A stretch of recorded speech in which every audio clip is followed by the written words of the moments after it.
దీపాన్ని ఆరిపోకుండా చిదిమిపోకుండా అట్లే పట్టుకొని ఉన్నారు. కానీ కలిసొచ్చే కాలానికి నడిసొచ్చే కొడుకు వస్తాడన్నట్టు 2001లో కేసీఆర్ గారు నడిచి వచ్చిండు. మరి ఆ రోజు గులాబీ జెండా ఎగరవేసి తిరిగి మలి దశ తెలంగాణ ఉద్యమానికి శ్రీకారం చుట్టిండ్రు. మరి 1000 మైళ్ళ ప్రయాణమైన తొలి అడుగుతోనే ప్రారంభమవుతుంది. అట్లాగే కేసీఆర్ గారు మొదటి అడుగు వేసిన రోజు జలదృశ్యంలో మక్కలో పుట్టింది పుబ్బలో పోతుందని ఎద్దేవా చేసిండ్రు. ఎన్నో హేళనలు, ఎన్నో అవమానాలు, 1000 దాడులు, 1,00,000 కుట్రలు, ఎదురు దెబ్బలు, ఒడి దుడుకులు. కానీ కేసీఆర్ గారు ఎక్కడా కూడా వెనకకు పోలేదు. చాలామంది కోరుకున్నారు మనం ఆరిపోవాలి, మన దీపం ఆరిపోవాలని. पर हमारे भाई लोग जैसे कहते हैं फानूस बन के जिसकी हिफाजत हवा करे वो शमा क्या बुझे जिसको रोशन खुदा करे. దేవుడు ఆశీర్వాదం, ప్రజల ధైర్యంతో కేసీఆర్ గారు పట్టు వదలకుండా, విశ్వాసం కోల్పోకుండా, కమిట్మెంట్తో, కన్విక్షన్తో ముందుకు నడుస్తూ పోయినారు. ఉద్యమ బాటను వీడితే రాళ్లతో కొట్టి చంపండి నన్ను అనే అధికారం ఇచ్చిన నాయకుడు, అనే నినాదం ఇచ్చిన నాయకుడు భారతదేశ చరిత్రలో కేసీఆర్ తప్ప ఎవరు లేరు. ఆంధ్రప్రదేశ్ నుంచి పోతున్నా తిరిగి తెలంగాణలోనే కాలు పెడతా అనే దమ్మున్న నాయకుడు ఒక్క కేసీఆర్ తప్ప భారతదేశంలో ఎవరు మనకు కనబడలేదు. విశ్వాసానికి విశ్వరూపం కేసీఆర్. అందుకే ప్రజల్లో విశ్వాసం సన్నగిల్లవద్దని చెప్పి ఆనాడు ఎదురు దెబ్బలు తగిలినప్పుడు కేసీఆర్ గారు ఒక పాట స్వయంగా రాసిండు. ఏమని రాసిండు? పాట రాయడమే కాదు, రచించడమే కాదు, పాడించి మనకు అందజేసిండు. సిపాయిల తిరుగుబాటు విఫలం అయ్యిందనుకుంటే వచ్చునా దేశానికి స్వాతంత్రం, రాజీలేని పోరాటమే విజయం సాధిస్తుంది, ముమ్మాటికి తెలంగాణ రాష్ట్రం వచ్చి తీరుతుంది అని పాట రాసిందే కేసీఆర్. అట్లా తన రచనతో, తన గలంతో, తన కలంతో ఉద్యమానికి ఊపిరిలూది తాను విశ్వాసంతో ఉంటే సరిపోదు, ప్రజలు కూడా నమ్మకం కోల్పోవద్దని చెప్పి విశ్వాసాన్ని నిరంతరం నూరిపోసింది కేసీఆర్ నాయకత్వం. ఉద్యమం ఏ స్థాయిలో ఉన్నదన్నది కాదు, కేసీఆర్ ఉన్నాడు అనే ఒకే ఒక్క నమ్మకమే తెలంగాణలో పోరాటాన్ని సజీవంగా ఉంచింది. పడిపోయింది, పనైపోయింది అనుకున్న ప్రతిసారి ఉద్యమాన్ని ఉవ్వెత్తున ఒక ఫీనిక్స్ పక్షిలాగా అంబరాన్ని చుంబించే విధంగా ముందుకు తీసుకొని పోయింది కేసీఆర్ నాయకత్వం. ఊహకందని వ్యూహాలను రచించిన చాణక్యుడు కేసీఆర్. ఎదురుదాడి ఎప్పుడు చేయాన్నో, వెనుకడుగు ఎప్పుడు వేయాన్నో కేసీఆర్ గారికి తెలిసినట్టుగా ఎవరికి తెలియదు. ఇలా కొంతమంది అనుకుంటున్నారు కేసీఆర్ గారు సంవత్సరంన్నర నుంచి కనబడతలేడు, వినబడతలేడు, మాట్లాడతలేడని. నేను వాళ్ళకు గుర్తు చేస్తున్నా, గోడకు ఏలాడదీసిన తుపాకీ కూడా సైలెంట్గానే ఉంటుంది, కానీ తీసినప్పుడు దాని కథ తెలుస్తుంది. గోడకు ఏలాడదీస్తే తుపాకీ కూడా సైలెంట్గానే ఉంటుంది, కానీ ఎప్పుడు బయటికి రావాలో, ఎప్పుడు పేలాలో, ఎప్పుడు ఏం చేయాలో ఆ నాయకుడికి తెలుసు. అందుకే కేసీఆర్ మాట్లాడితే సంచలనం, కేసీఆర్ మాట్లాడకపోతే కూడా సంచలనమే. ఇవాళ ముఖ్యమంత్రి ఉన్నాడు ఇక్కడ, ఒక ఆయన ఒక 3 ఫుట్ ఉంటాడు కానీ తీస్మార్కాన్ లెక్క మాట్లాడతాడు. ఆయన పెద్ద పెద్ద మాటలు మాట్లాడుతున్నాడు. నేను ఒక్కటే అడుగుతున్నా, 2 ఏళ్లలో ఒక్క ఉపన్యాసం చెప్పినావు ఆ కేసీఆర్ పేరు చెప్పకుండా? నీ పేరు ఒక్కసారైనా తీసుకున్నాడు ఆ కేసీఆర్? 2 ఏళ్లలో ఒక్కసారి తీసుకున్నాడు ఆ కేసీఆర్ నీ పేరు? ఒక గది నీ స్థాయి, ఒక గది కేసీఆర్ స్థాయి. అందుకే నేను చెప్తున్నా, నాయకుడు ఎప్పుడు నాయకుడే, అర్భకుడు ఎప్పుడు అర్భకుడే. మనం ఫరక్ పడేది ఏం లేదు. ఇట్లా మాట్లాడితే మళ్ళీ నాకు పొగరంటారు. ఏం చేయాలి? ఉన్నది ఉన్నట్టు చెప్తే అదో బాధ. నాయకుడిని నాయకుడేనే అంటారు, అర్భకుడిని అర్భకుడే అంటారు. నువ్వు ఎన్ని పిల్లి మొగ్గలేసినా, ఎన్ని కుప్పిగంతులేసినా అవి హనుమంతుని ముందు కుప్పిగంతులు అయితే తప్ప నీతోను ఊదిగాలది, పీరి లేవది. ఏం చేసుకుంటావో చేసుకోపో. ఇంకొక మాట కూడా నేను చెప్తున్నా, ఇలా చరిత్ర చెరిపేస్తే చెరిగిపోయేది కాదు. ఒక మిలియన్ మార్చ్, ఒక సాగర హారం, ఒక సకల జనుల సమ్మె, ఒక వంట వార్పు, ఆధునిక ప్రపంచం ఎన్నడూ చూడని అపురూపమైన పోరాటాలు ఎన్నో కేసీఆర్ గారు మనకు పరిచయం చేసిండ్రు. అట్లాగే ఒక్క పిలుపునిస్తే గడ్డిపోచల లెక్క పరేషిను మన టీఆర్ఎస్ ఎమ్మెల్యేలు. ఎన్నో సందర్భాలలో ఎంపీలు రాజీనామా చేశారు. ఇలా మన పార్టీలోకి వెళ్ళి గెలిచిన వాళ్ళు ఒక 10 మంది అవతలు ఉన్నారు. ఏ పార్టీలు ఉన్నారో చెప్పుర్రా అంటే వాడు చెప్పే ధైర్యం కూడా లేదు. వాళ్ళు కూడా మాట్లాడుతారు. 7 అంటే 7 ఉండాలనో గాడినే ఉన్నామంటారు. వీళ్ళు కూడా నాయకులు, వీళ్ళకి మనం భయపడాలి. దమ్ముంటే రాజీనామా చేసి రా. 10 మందిని తీసుకున్నాడు కాదు, దాచిపెట్టుడు కాదు, స్పీకర్ అర్రలా దాచిపెట్టుకుడు కాదు, రాజీనామా చేసి ప్రజాక్షేత్రంలోకి రా. ఎవలేందో, నీళ్ళేందో, పాలేందో తేలిపోతాయి. తెలంగాణ ప్రజలు తీర్పు చెప్తారనే మాట ఇవాళ నేను దీక్షా దివస్ సందర్భంగా రేవంత్ రెడ్డిని సవాల్ చేస్తా ఉన్నా. ఉద్యమ పార్టీని మింగేయడానికి కాంగ్రెస్ పార్టీ కుట్రలు, కుతంత్రాలు ఎన్నో చేసింది. మన 10 మంది ఎమ్మెల్యేలని ఇవాళ మొదటిసారి కాదు కాంగ్రెస్ తీసుకున్నాడు. 2004లో 5లో కూడా తీసుకుపోయినరు. 26 మంది గెలిస్తే మనోళ్ళు ఆ రోజు కూడా 10 మందిని తీసుకుపోయింది ఇదే దిక్కుమాలిన కాంగ్రెస్ పార్టీ. ఆ రోజు కూడా మన వాళ్ళని ఎమ్మెల్యేలను 10 మందిని ఎత్తుకపోయింది ఇదే దిక్కుమాలిన కాంగ్రెస్ పార్టీ. కానీ ఈ కౌరవులు, సైంధవులు, మారీచులు, విలన్లు ఎప్పుడు కూడా ఉంటారు, ప్రతి కథలో కూడా ఉంటారు. కానీ వాళ్ళని కొట్టి మళ్ళీ గెలుస్తేనే అదే మరి మన కథ కూడా రక్తి గడుతుంది. అందుకే నేను మీకు ఒక కథ గుర్తు చేస్తున్నా. బాలనాగమ్మ కథ ఎరికైనా మీకు ఎవరికైనా? బాలనాగమ్మను కుక్కలాగా మార్చి ఎత్తుకపోయి పాతాళంలో బంధించిండు మాయల ఫకీర్. కానీ మాయల ఫకీర్ ప్రాణం ఎక్కడున్నది? 7 సముద్రాల అవతల మర్రి చెట్టు తొర్రలో ఉన్న చిలుకలో ఉన్నది. బాలనాగమ్మ బంధనాలు తెంచాలంటే నీకు ఆ రహస్యం తెలవాలి. అట్లాగే 7 సముద్రాలు దాటి ఆ చిలుకను పట్టుకొని దాని గొంతు బిసికే సాహసం కూడా కావాలి. బాలనాగమ్మ కథలో ఆ సాహసం చేసి తల్లిని కాపాడుకున్నాడు కొడుకు బాలవర్ది రాజు. మన కథలో తెలంగాణ తల్లి సంఖ్యలను తెంచిన తనయుడు ఎవరు? తల్లికే జన్మనిచ్చిన తనయుడు, తల్లికే దాస్య శృంఖలాలను తెంచిన తనయుడు, ఉద్యమంలోంచి ఉద్భవించిన ఆ తెలంగాణ తల్లికి ప్రణమిల్లిన తనయుడు మన నాయకుడు కేసీఆర్. అందుకే గర్వంగా చెప్పుకుందాం, కేసీఆర్ అనే 3 అక్షరాలు, కేసీఆర్ అనే 3 అక్షరాలు లేకుంటే ఇవాళ తెలంగాణ లేదు అన్న మాట అక్షర సత్యం. ఎవడు అవునన్నా కాదన్నా ఇది వాస్తవం. ఇంకొక మాట కూడా నేను అంటా ఉన్నా, బాధ అనిపిస్తుంది. ఇప్పుడే అన్న వాళ్ళు చెప్పిండ్రు, ప్రకాష్ అన్న చెప్పిండు, సీనన్న చెప్పిండు. మన సంస్కారం, మనము సోనియా గాంధీని రేవంత్ రెడ్డి లెక్క బలిదేవత అనలే. రేవంత్ రెడ్డి అన్నాడు బలిదేవత అని, మీరు నేను కాదు. 1000 మందిని బలి తీసుకున్న బలిదేవతవు నువ్వు, మా పిల్లలను చంపిన బలిదేవతవు నువ్వు అని మీ ముఖ్యమంత్రి, ఇవాళ మీ ముఖ్యమంత్రిగా ఉన్న నాయకుడు ఆ రోజు సోనియా గాంధీని తిట్టిండు. కానీ మా సంస్కారం, మా నాయకుడి సంస్కారం, మీ కాంగ్రెస్ పార్టీని 2014లో చిత్తుగా ఓడించిన అసెంబ్లీకి వచ్చినాక సోనియా గాంధీకి కూడా ధన్యవాదాలు చెప్పిన సంస్కారవంతమైన నాయకుడు మా నాయకుడు కేసీఆర్. అది మా సంస్కారం. ఇది మీ దిక్కుమాలిన భావదారిద్ర్యం. ఇవాళ ఒక ఆయన అంటున్నాడు, ప్రదేశ్ కాంగ్రెస్ కమిటీ అధ్యక్షుడు, ఉద్యమంలో ఎక్కడున్నాడో ఎవరికి తెలియదు ఆయన, మహేష్ కుమార్ గౌడ్. ఆయన కూడా మాట్లాడుతుండు కేసీఆర్ది దొంగ దీక్షనట. నేను అంటున్నా, దొంగ దీక్షనా కేసీఆర్ది? 11 రోజులు చేసింది దొంగ దీక్షనా? మరి ఆ రోజు ఇక్కడ రాష్ట్రంలో కాంగ్రెస్ ప్రభుత్వమే, కేంద్రంలో కాంగ్రెస్ ప్రభుత్వమే. ఆఖరికి డిసెంబర్ 9 నాడు కేంద్రం ప్రకటన చేసిన నాడు కూడా కాంగ్రెస్ ప్రభుత్వమే కదా. ఏమున్నదా ప్రకటనలా? ఏమన్నాడు చిదంబరం గారు? తెలంగాణ ప్రక్రియ ప్రారంభిస్తున్నాం, కేసీఆర్కు విజ్ఞప్తి చేస్తున్నాం, మీ ప్రాణం ముఖ్యం, దయచేసి దీక్ష విరమించండి అని మీ నాయకుడు, మీ కేంద్ర హోంమంత్రే కదా చెప్పింది. అప్పుడు ఎక్కడ పోయినాయి మీ తెలివితేటలు? రాష్ట్రంలో కాంగ్రెసే, కేంద్రంలో కాంగ్రెసే. మరి దీక్ష దొంగ దీక్ష అయితే ఎందుకు విజ్ఞప్తి చేసిండ్రు కేసీఆర్ గారు దీక్ష విరమించాలని? ఇవాళ మాట్లాడడానికి సిగ్గుందా అని నేను అడుగుతా ఉన్నా. దీక్షను దొంగ దీక్ష అని అవమానం చేయడానికి మీకేమైనా ఇంగితం ఉందా, సంస్కారం ఉందా? నీ పార్టీకి కానీ నీకు కానీ తిట్టాలంటే ఇప్పుడే మా సీనన్న చెప్పిండు, మేము నోరు తెరిస్తే మీరు మరి చెవులు మూసుకోవాల్సి వస్తుంది, రక్తం కారుతుంది చెవులకి వెళ్ళి.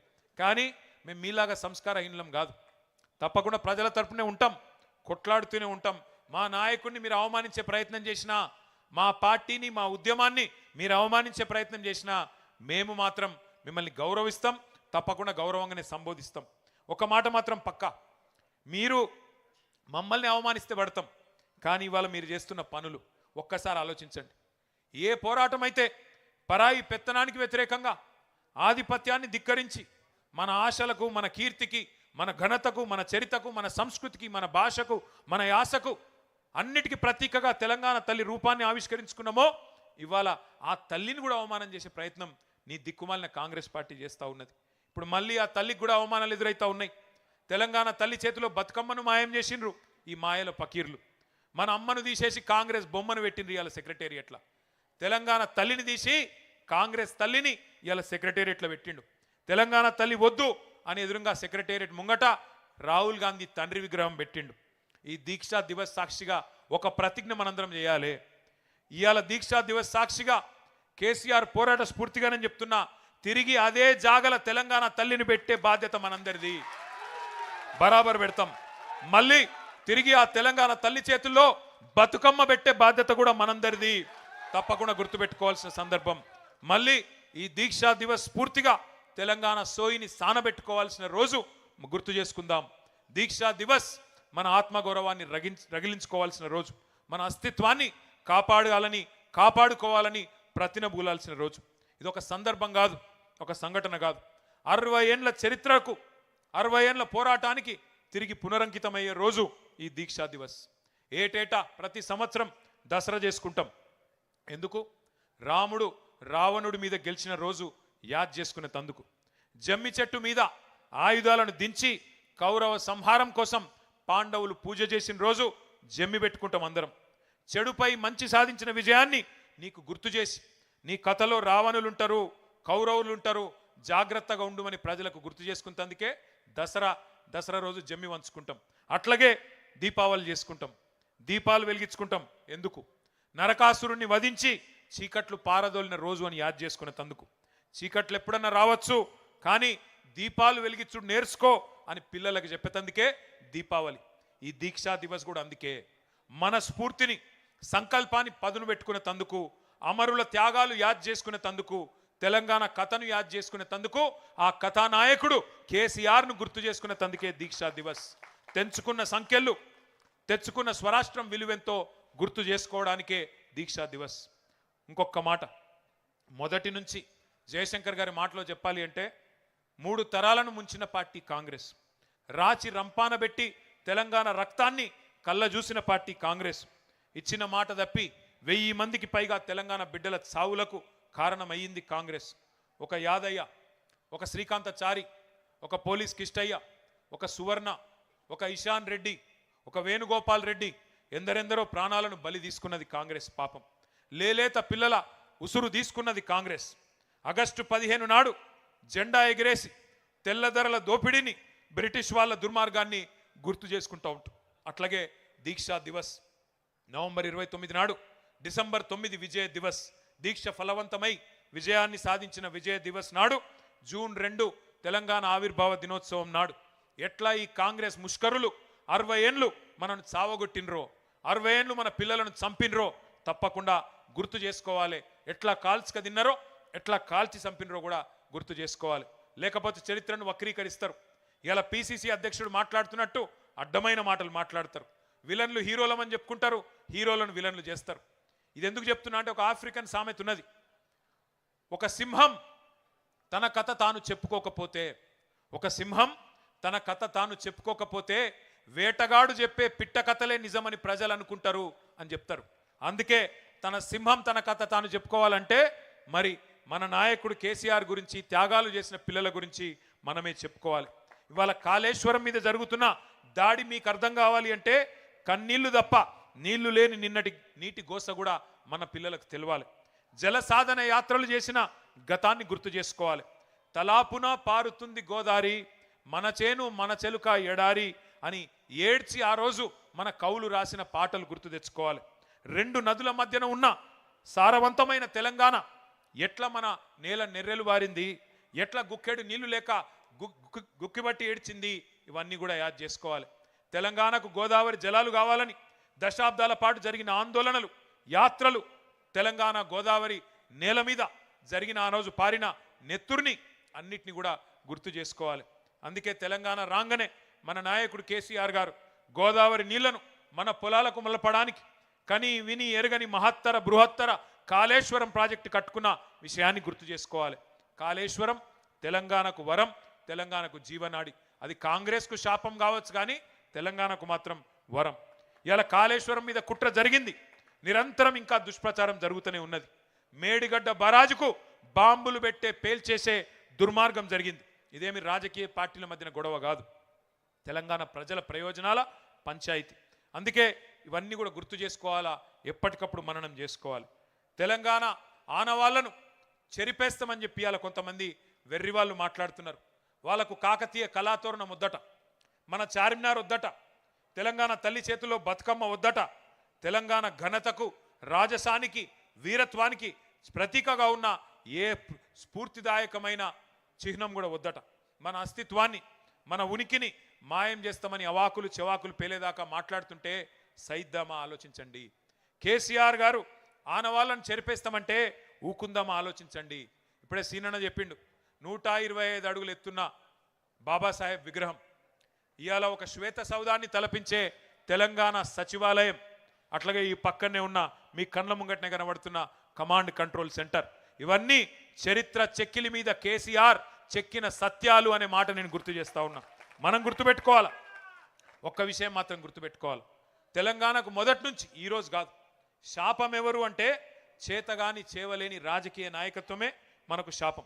ఇక్కడ జనం వీరులు మొదటి నుంచి, కానీ నాయకులు బానిసలు. ఇక్కడ ఇదే గడ్డ మీద ఒక దొడ్డి కొమరయ్య పుట్టిండు, ఇదే గడ్డ మీద ఒక షేక్ బందగి, ఇదే గడ్డ మీద ఒక చాకలి ఐలమ్మ, ఒక ఆరుట్ల కమలమ్మ పుట్టిన నేల మన తెలంగాణ. ఇదే గడ్డ మీద ఒక రుద్రమ్మ పుట్టింది. కానీ ఎప్పుడు మన జనం వీరులే, కానీ నాయకులే బానిసలుగా మారింది. అందుకే 60 ఏళ్ళు ఆగమైంది. ఇక్కడ నాయకులు నిజంగా చెప్పాలంటే నాయకులు కాదు, నా నాయకులు ఎక్కువ ఉన్నారు. వాస్తవం చెప్పాలంటే కాంగ్రెస్ వాళ్ళనే ఎక్కువ ఉన్నారు వాళ్ళు. అందుకే మన గడ్డ 60 ఏళ్ళు ఆగమాగమైంది. ఒక రాణి రుద్రమ్మ, ఒక సమ్మక్క సారక్క, ఒక కొమరం భీం, ఒక సర్వాయి పాపన్న లాంటి వీరాది వీరులను కన్న నేల ఈ తెలంగాణ. కానీ ఇట్లాంటి నేల మీదనే సమర్థత లేని సన్నాసులు, ఆత్మగౌరవం లేని అసమర్థుల వల్లనే 60 ఏళ్ళు ఆగమైనం. ఇప్పుడు ఇవాళ కేసీఆర్ గారు మనకు గుర్తు చేస్తున్నది ఒకటే, సామంతులుగా ఉందామా ఢిల్లీకి, స్వతంత్రులుగా ఉందామా ఆలోచించుకోవాల్సిన సందర్భం ఇది. ఢిల్లీకి తోలు బొమ్మలు, గుజరాత్ కీలు బొమ్మలు మళ్ళొక్కసారి తెలంగాణ తెర మీద ఎగిరెగిరి పడుతున్నారు. నెలకు 3 సార్లు ఢిల్లీకి పోయి కప్పం కట్టొచ్చేటోళ్ళు కూడా ఇవాళ మళ్ళొక్కసారి పెద్ద పెద్ద పోటుగాళ్ళలాగా మాట్లాడుతూ ఉన్నారు. 8 మంది కాంగ్రెస్ ఎంపీలు, 8 మంది బీజేపీ ఎంపీలు. ఏం జరిగింది తెలంగాణకి 2 ఏళ్లలో ఆలోచించండి. ఇలా తెలంగాణ గొంతు లేదు పార్లమెంటులో, తెలంగాణ ఒక్క గలాన్ని వినిపించే వాళ్ళు కూడా పార్లమెంట్లో లేకుండా పోయే పరిస్థితి వచ్చింది. ఆఖరికి ఒక బీజేపీ నాయకుడు నిన్నగాక మొన్న అంటున్నాడు, ఇంకెందుకు తెలంగాణ గురించి మాట్లాడాలి, వచ్చింది కదా రాష్ట్రం, ఏం అవసరం ఉన్నది అని మాట్లాడుతున్నాడు ఒక బీజేపీ ఎమ్మెల్యే. కష్టపడి సాధించుకున్న స్వరాష్ట్రాన్ని మళ్ళీ బానిసత్వంలోకి పోనిద్దామా ఆలోచించండి. స్వతంత్రాన్ని వదులుకొని సామంతులుగా బతుకుదామా ఢిల్లీకి ఆలోచించండి. ఈ గులాబీ జెండా ఒక్కటే, కేసీఆర్ గలం ఒక్కటే తెలంగాణను కంటికి రెప్పలాగా కాపాడుకునే తప్ప మరే బృందము, మరే నాయకుడు మనకు ఏనాటికి కూడా మనవాడు కాడు అనే మాట కూడా నేను గుర్తు చేస్తా ఉన్నా. చివరిగా నేను చెప్పేది ఒకటి, తెలంగాణ తల్లి కడుపున పుట్టిన పార్టీ మన పార్టీ, తెలంగాణను కడుపులో పెట్టుకొని కాపాడుకునే పార్టీ మన పార్టీ. ఉద్యమ పార్టీగా ప్రపంచమే అబ్బురపడే పోరాటాలు చేసినాం. అధికార పార్టీగా దేశానికే నమూనాగా ఉండే అద్భుత అభివృద్ధిని ఆవిష్కరించుకున్నాం. ప్రతిపక్ష పార్టీగా ప్రజల తరపున కొట్లాడుతూ ప్రభుత్వాల మెడలు వంచుతున్నాం. 25 ఏళ్ల ప్రస్థానం మనది. ఏ స్థానంలో ఉన్నా ప్రజల హృదయమే మన అసలు స్థానం. ఏ పక్షంలో ఉన్నా మనది ప్రజాపక్షమే.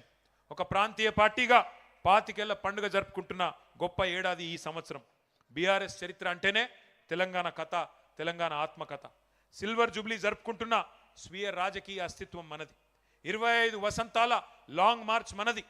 అర్ధశతాబ్దం మైలురాయి వైపు ప్రయాణం జరుగుతున్న పయనం మనది. మలుపులు ఎన్ని వచ్చినా అలుపు సొలుపు లేకుండా ప్రవహించే జీవనది బీఆర్ఎస్.